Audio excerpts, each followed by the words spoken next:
नहीं होते, लेकिन बदकिस्मती है कि अब इंसान पैदा नहीं होते। और मेरे विचारों में न हिंदू की जरूरत है न मुसलमान की जरूरत है, न हिंदू की जरूरत है न मुसलमान की जरूरत है, राष्ट्र निर्माण के लिए केवल अच्छे इंसान की जरूरत है। जरा सोच कर देखिए, पेड़ पौधे और शाखाएं भी परेशान हो जाएं, ये पेड़ पौधे और शाखाएं भी परेशान हो जाएं अगर परिंदे भी हिंदू और मुसलमान हो जाएं, अगर परिंदे भी हिंदू और मुसलमान हो जाएं।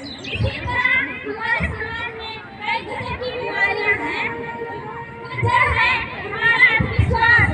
और मेरे विचारों में हमारा राष्ट्र निर्माण तब तक नहीं हो सकता जब तक हमारे समाज का युवा अपनी सफलता के लिए मंदिरों में जा जाकर नारियल फोड़ फोड़ कर ईश्वर को रिश्वत लगाता रहेगा, अपनी ईश्वर को रिश्वत लगाता रहेगा।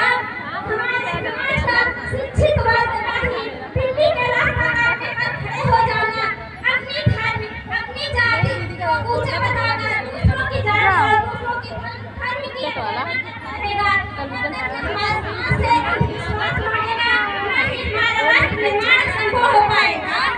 हमारी सभ्यता और संस्कृति को दुनिया ने शीश नवाया है, तो क्यों आस्था के नाम पर हमने अंधविश्वास फैलाया है, तो क्यों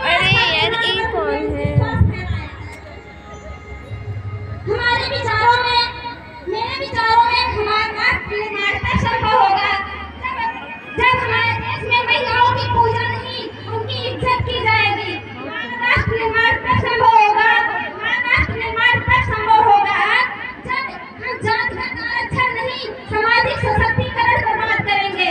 हमारा राष्ट्र निर्माण तब संभव होगा जब एक शिक्षक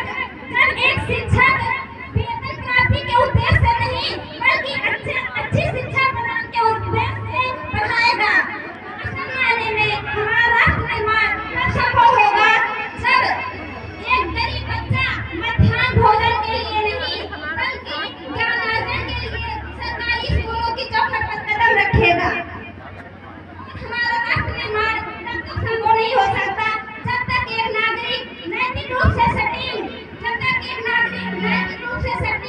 शारीरिक रूप से नष्ट, मानसिक रूप से दिवालिया, राजनीतिक रूप से गंदा, धार्मिक रूप से अंधा, शैक्षिक मूल्यों के आंकड़ों में जिन पैबंद में अखंड भारत को खंड खंड करता रहेगा, तब तक हमारा राष्ट्र निर्माण संभव नहीं हो पाएगा।